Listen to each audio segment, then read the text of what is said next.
मैं मेरठ शहर की भूमि हूँ। भारत के 75 जनपदों वाला राज्य उत्तर प्रदेश का एक जिला है। मेरठ राष्ट्रीय राजधानी क्षेत्र यानी कि एनसीआर का एक हिस्सा भी है। मेरठ में एक छावनी भी है।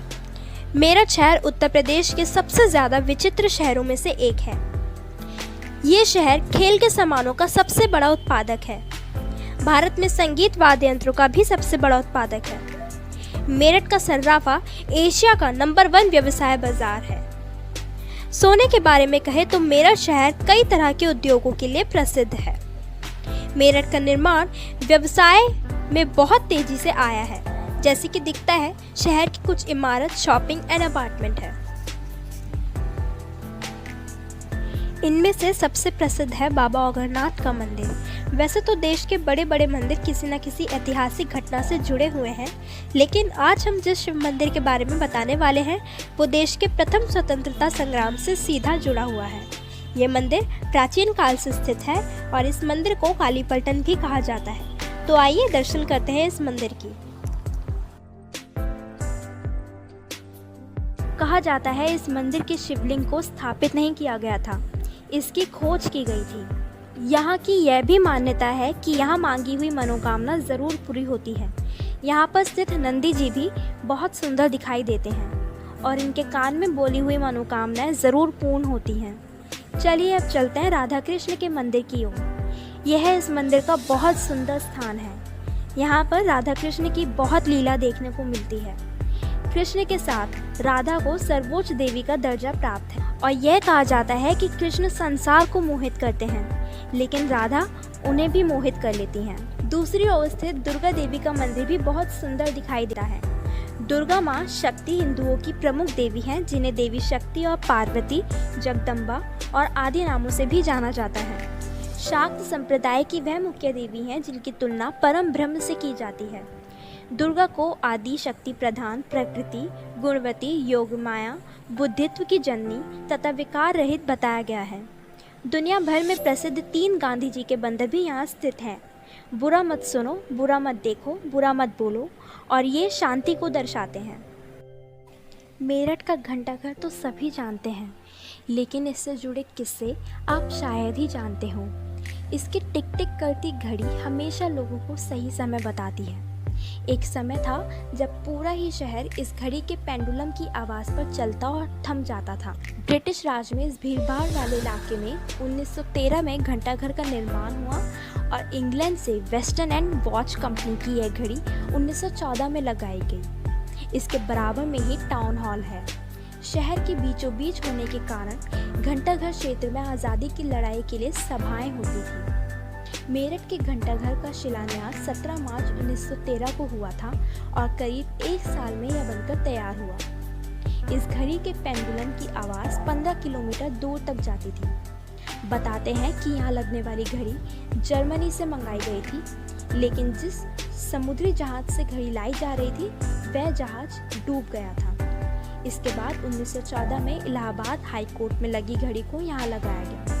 शमशुल अजीज बताते हैं कि घंटाघर में लगी घड़ी का पेंडुलम जब बजता था तो इसकी आवाज़ 15 किलोमीटर दूर तक सुनाई देती थी। उस समय शोर शराबा भी कम था, तो हर घंटे के पश्चात पेंडुलम की आवाज़ गूंजती थी। उन्होंने बताया कि मंदिर मस्जिद इसकी आवाज़ से खुलते थे तो किसान खेतों के लिए निकलते थे। यहाँ घंटाघर होने से तब लोग बहुत खुश थे।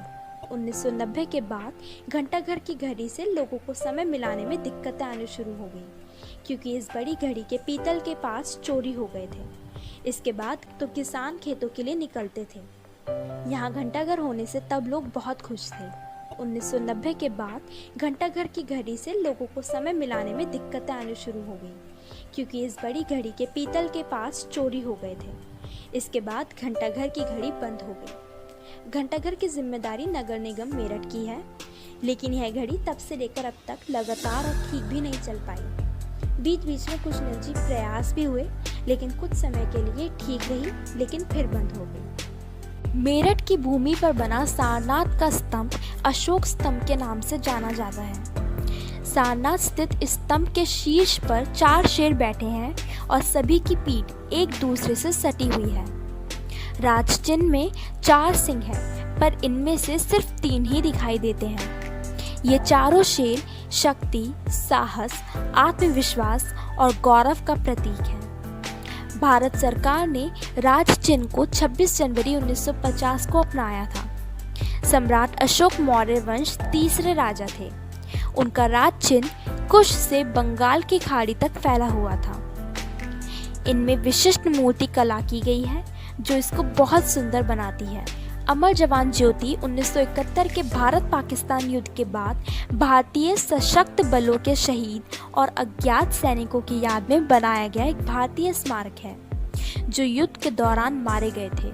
अमर जवान ज्योति में एक संगमरमर की कुर्सी है जिस पर एक कब्र है। मंगल पांडे का जन्म भारत में उत्तर प्रदेश के बलिया जिले के नगमा गांव में एक भूमिहार ब्राह्मण परिवार में हुआ था। भूमिहार ब्राह्मण होने के बाद भी मंगल पांडे सन 1849 में 22 साल की उम्र में ब्रिटिश ईस्ट इंडिया कंपनी की सेना में शामिल हो गए।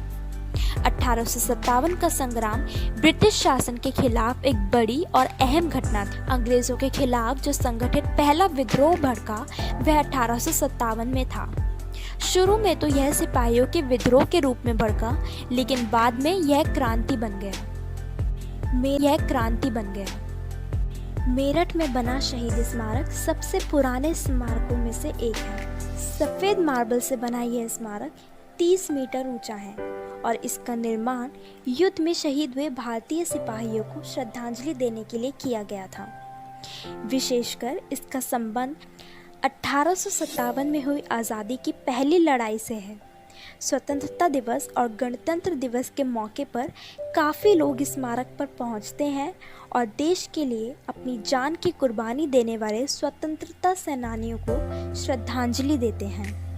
शहीद स्मारक उन बहादुरों को समर्पित है जिन्होंने देश के लिए अपने प्राणों की आहुति दे दी। यहाँ 1857 के शहीदों की यादों को संजोकर रखा गया है जिससे आने वाली पीढ़ियों को उनके बलिदान से प्रेरणा मिल सके।